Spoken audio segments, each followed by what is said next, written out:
Aaron Rodgers still wrestling with the decision of where he's going to sign. Wow, good job, KW. Nice. Good Who wrote that? He's working out with new Steelers wide receiver DK Metcalf.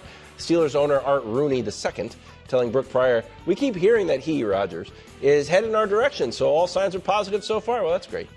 No timetable, but what do you make of Rodgers working out with DK? Real quick, before Coach goes, the guy who said that, what's his job with the Steelers? He owns the okay, the owner. He's like, well, I don't know. Sounds good, though. He's Might happen. Yeah. Sorry, go ahead. Coach, what do you make of this? I watched the video and was just so cynical when I saw it. Really? Well, why is there video at all? Is he out there? Like, this seemed staged to me. This seemed like, oh, okay, I'm going to go do a workout with DK Metcalf and Well, nowadays, for the record, unless you videotape your workout, it does not count. It doesn't count? Okay. Whatever you're doing, you have to videotape. But I thought if there was like a sincere desire to go get to know DK, work out with him, you don't need to do those things publicly. But if you want to send some sort of message of like, okay, I'm interested, and is this just a message for the Steelers, or is this a message for Minnesota as well? Like, look how much I'm flirting with this other team. You might want to come get me before this goes any further. As soon as I saw that it was taped and released and staged, it was just more theatrics. But with all the theatrics and the meeting, they still don't have a timetable. The fact that the owner has no idea, the fact that the head coach says, well, the line of demarcation is training camp, that's it, even though he clearly outlines how important the offseason program is, which is going to be extremely important for him if he's actually learning a new offense and they're not going to cater the offense to him. All those things, we're just getting another, this season's episode of the Aaron Rodgers, reality show. Yeah, I thought, Coach, it was an incredible coincidence that cameras just happened to be there. I mean, they were going to work out, and just cameras were there. But no, I agree with you. Like, and I've been saying, the place for Rodgers to go, the place he should go, is Pittsburgh, and I think that's going to happen. But the more this drags out, and the only reason you do this is just to mess with people. Like, to be in the news, be on the shows, mess with people's minds, have them discuss you. And that, obviously, it's what he's been doing for years now. But those are diva tendencies. And if I want Aaron Rodgers in Pittsburgh, I want him buying in. I want him humbled from what happened with the Jets. And I want him like, let's get to business and go ahead and win a ring. I mean, I don't think they would, but that's the Aaron Rodgers I want. The one I'm getting, as you said, Coach, seems to be the same one the Jets got. And I could see problems happening in Pittsburgh. And this is not a pick I'm making, but it's on the board. If he goes to Pittsburgh, they have their first losing season. I'm just saying it's on the board. So listen, the draft's in 22 days. April 21st is the first time the teams that didn't fire their coach can start their offseason program. So that's in 19 days. And to me, this was Aaron publicly making it clear to Pittsburgh, like, well, no, I'm serious. Like, you know what I mean? The meeting went well. I talked with you guys. I'm now, I'm going to be there. And so don't think I'm not. But I think he also wants one of two things, either to have a little bit of leverage about, Ty goes to not drafting a quarterback if one slips to you at 21, if I haven't signed up yet. Either that, or to where he's under no obligation to be a part of the offseason program if he hasn't signed by then. My question is this, Coach. Why are the Steelers letting this take place? And I know you have said previously because they don't have any better options. But now, neither does Aaron. The Vikings are out. The Giants are quarterback surplus at this point. There's no other options. So, it's to me now a game of chicken. And the Pittsburgh Steelers and Art Rooney and Mike Tomlin should, in my opinion, call Aaron Rodgers obvious bluff. He's not retiring, and there's nowhere else he can go and walk into the starting quarterback job. So call Aaron and tell him, hey, Friday, or pick a deadline before April 21st. We need to know, because guess what? He's not going to retire, Coach. So what? He doesn't want to retire is what I should say. So why would the Steelers allow this rather than putting a hard deadline? Where else can he go? Well, what do you do? Let's say you do put the hard deadline in. There's still the issue of how much they're willing to pay him and how much he wants. So there's that component too that I don't even know if they've explored yet. Like it looks like he's coming. Have they worked on contracts, things like that?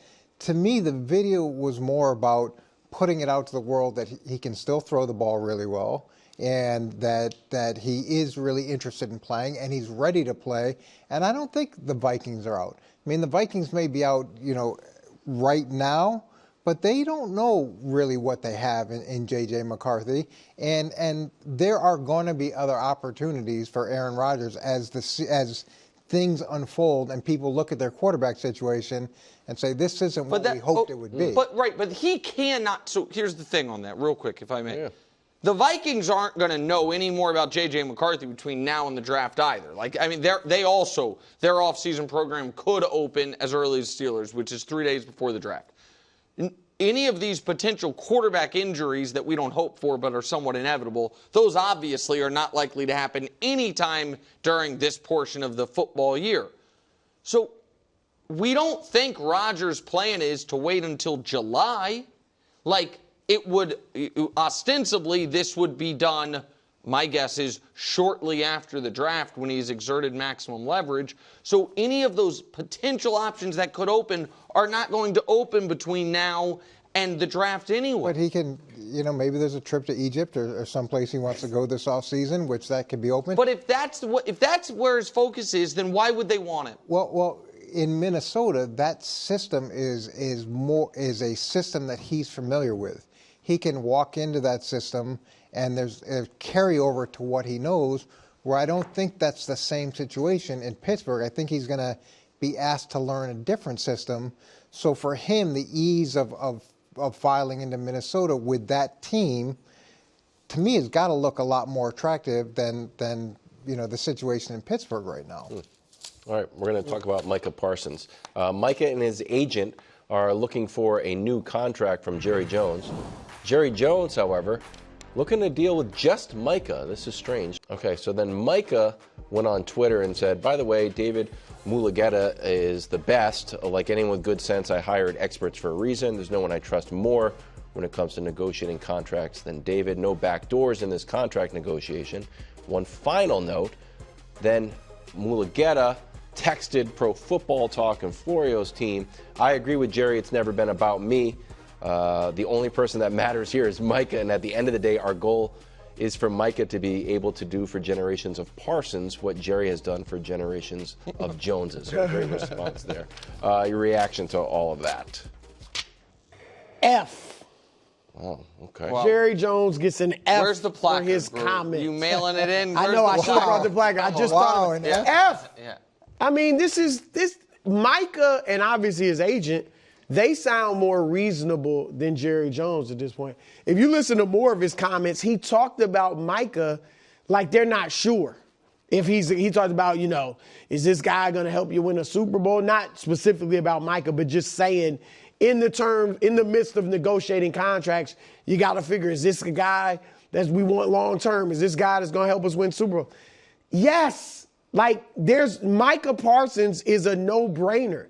I get, and my philosophy, I like that with Tua. I would have liked to have seen another year. With Trevor Lawrence, I would have liked to have seen another year. Not with Micah Parsons. Well, they got another year because they could have signed him a year ago. They did already got the and they can franchise and all that if they want going forward. But I just think Jerry, it's the same old Jerry. It's going to drag out for most of the offseason, and at the end of the day, he will make Micah Parsons by a nice amount the highest paid non-quarterback ever.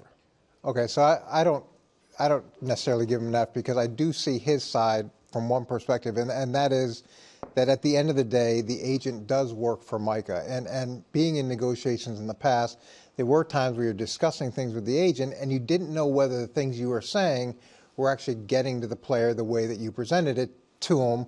So you wanted to make sure that the information was getting to the player the way that you were presenting it. And that can be difficult at times. and the agent works for the player, and ultimately the player has to make that decision. And sometimes agents will negotiate a deal or will drag a deal out because they're working on their next player. They're working on their next guy that they're recruiting. Hey, look what I did for Micah Parsons. I can do this for you. So there's not always just the player's best interest. The idea, though, that Jerry's just going to deal with Micah, that's unrealistic. I mean, he knows that agent's name because it's also the agent that did Deshaun Watson's contract. So it's in Jerry's best interest just to deal with Micah, but that's not going to happen. So I see elements of both sides. I think Micah's making exactly the right decision. You did hire this group to represent you to get you the best deal possible.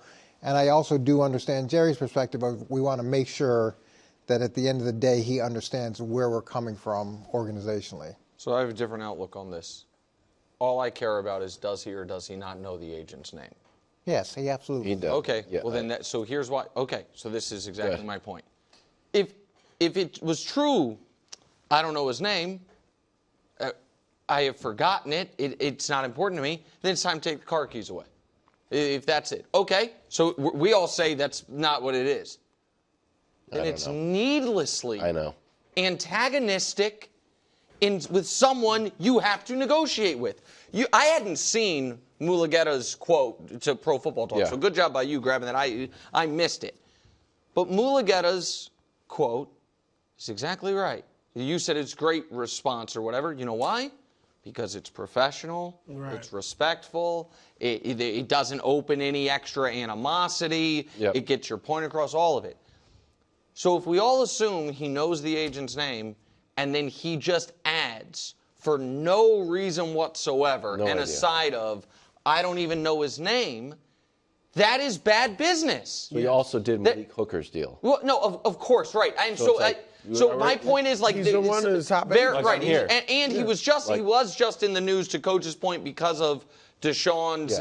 No, but I mean in the building, right? But in the building. But my point is, a lot of times with this, it comes down to there are two viable truths here, and both of them are an indictment on Jerry Jones, the GM of the Cowboys. One is you have lost track of who your best player's agent is. We don't think it's that. The other one is you're picking a fight for no reason.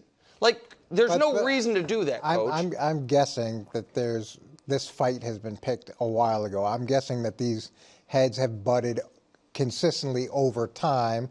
And there's been time, I've been in organizations where the head coach in the organization would not draft players that were represented by certain guys. That would take a player off the board because they felt like the agent was so unreasonable that you couldn't get a deal done. Similar to baseball, where they talk about signability. There's an element of that with certain agents where you feel like you just can't get a deal done with this guy. And maybe in the past, the organization has butted heads, and there's still no reason to air that out publicly. Well, I think maybe he's angry, maybe he's taking a shot for some past, whatever perceived, slight there was. Agreed, but that's bad business. That's my point is, and this is why the reason, like I found this super fascinating, and because the reason, and this probably won't shock the audience at all, I think I'd be a great contract negotiator. I think I'd be literally elite at it. Wow. Would you be as elite at it with your own money? No, so that's what I was about to say.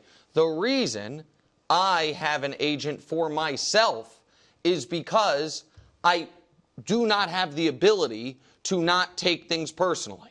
You know what I mean? Like all of it would wound me or hurt me. I'd get angry, all of it. The whole idea of the agent business is take the personal out of it. It's a business. Be dispassionate. Jerry, the problem with Jerry, by default, is his own agent because he's the one cutting the check and he's the one negotiating the deal. So it's the owner version of a player representing himself. So if he does take it personal, if you know what I mean, if there is hurt feelings, it's why it's a problem. You know what I mean? And so it's just bad business for the Cowboys. And it's also challenging when you're a billionaire and you're not used to hearing the word no, to have people tell you no. Thanks for watching. Subscribe here to get more from the show and to check out clips from other shows on FS1.